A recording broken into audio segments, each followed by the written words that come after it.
गया था। Rocket launch करना काफी कठिन प्रक्रिया होता है। रॉकेट भारत के अलग अलग एरिया में बनते हैं, चाहे वो विक्रम साराभाई अंतरिक्ष केंद्र हो, महेंद्रगिरी में इंजन वगैरह हो गया, गुजरात के अहमदाबाद में सैटेलाइट के पार्ट्स, उन सबको एक पास लाकर और हम लोग इसको लॉन्च करते हैं श्रीहरिकोटा से। श्रीहरिकोटा आंध्र प्रदेश के पास दक्षिण भारत में, यहाँ पर पुलिकट झील के पास एक छोटा सा द्वीप है जहां सतीश धवन प्रक्षेपण केंद्र से लॉन्च किया जाता है।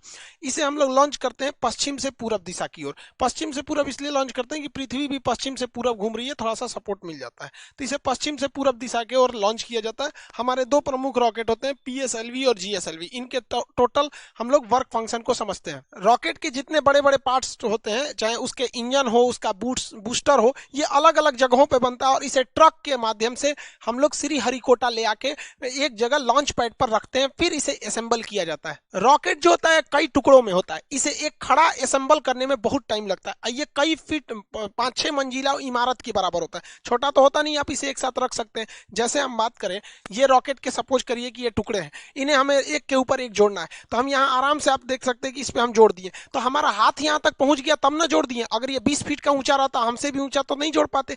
यही प्रॉब्लम हो जाता है इसरो के सैटेलाइट रॉकेट्स के साथ। इन रॉकेट को कई टुकड़ों में लाया जाता है और यहाँ रख के क्रेन के मदद से खींचा जाता है। क्रेन के मदद से इसे उठा के और फिर इसे असेंबल किया जाता है। एक एक पार्ट, जहां आपको 4 पार्ट दिख रहा हो, 1 2 3 4, ये तो ऊपर वाला पेलोड है, तो इसको भी आप 5वां पार्ट मान सकते हैं। तो एक एक पार्ट को इस तरह से क्रेन के मदद से रखा जाता है। पहला पार्ट रखने में तो दिक्कत नहीं होता है क्योंकि हाइट कम ही रहती है, लेकिन जैसे जैसे ये ऊपर जाता है वहां तक इंजीनियर को पहुंचना, वहां से नट बोल्ट को कसना, पूरा सीधा रखना, हर चीज को जांच करना काफी दिक्कत होती है। इसलिए इसका जो असेंबली वाला यूनिट होता है ये काफी सोफिस्टिकेटेड, एकदम अत्याधुनिक होता है। जैसे यहाँ देखेंगे तो एक पार्ट को रख दिया गया है। अब यहाँ देखिएगा, यहाँ पर एक छत बना दिया गया, वो टेम्पोररी होता है, इस तरह से गिरा दीजिएगा तो ये आके गिर जाता है। अब यहाँ वाले पे इंजीनियर वगैरह अपना यहाँ पे खड़े होकर देख सकते हैं, फिर यहाँ हो सकता है। अब ये वाला जो सेकंड पार्ट जा रहा है, इसे क्रेन से खींच के इसके ऊपर रखा जाएगा। जैसे देखिए, ये फर्स्ट वाला पार्ट यहाँ रख दिया गया, इसमें से इंजीनियर हट गए हैं। अब देखिए यहाँ पर ये लोग यहाँ पर अपना वर्क कर रहे हैं। जब ये हो जाएगा तो ये वाले छत को खोल दिया जाएगा, फिर इस छत को यहाँ पर ऐसे नीचे गिरा दिया जाएगा ताकि वो लोग काम कर सके। ये असेंबली यूनिट होती है, कई फ्लोर बाई फ्लोर होती है जिसमें जोड़ा जाता है। जैसे ये देखिए, यहाँ आपको दिख रहा होगा रॉकेट का एक नीचे वाला पार्ट है। कैसे? जैसे ये रॉकेट ऊपर में भी भूरा है, नीचे में भी ब्राउन कलर का है, तो ये ब्राउन वाला दिख रहा है, ये सेकंड पार्ट, एक पार्ट है जो उसके नीचे है। और ये जो फ्लोर बना है ये टेम्पोररी फ्लोर है, परमानेंट फ्लोर नहीं है, छत नहीं है। अब इसके ऊपर इसको रखा जाएगा क्रेन के मदद से, फिर ये लोग इसको अच्छे से ज्वाइंट करेंगे, फिर इसके ऊपर एक और पार्ट को रखा जाएगा। इस तरह से देखिए, एक यहाँ पार्ट है, यहाँ है, यहाँ है, यहाँ है, ऐसे करते करते जोड़ा जाता है।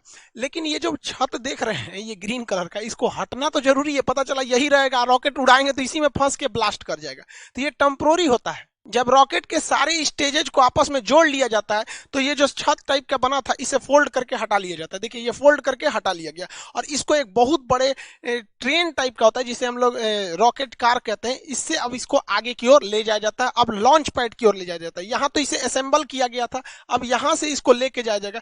ये था आपका असेंबली रूम। ये देखिए, ये सारे छत के पार्ट्स थे, अलग अलग थे, ये ऐसे खुल गए हैं। अब इसको इसी के मदद से लाया जाएगा। इसके अंदर ये असेंबल किया जा रहा था लेकिन वहां से लॉन्च नहीं किया जाएगा, इसके मदद से, इस कार के मदद से यहाँ लाके फिर इसमें इसको अटैच करके रखा जाएगा इस लॉन्च पैड में।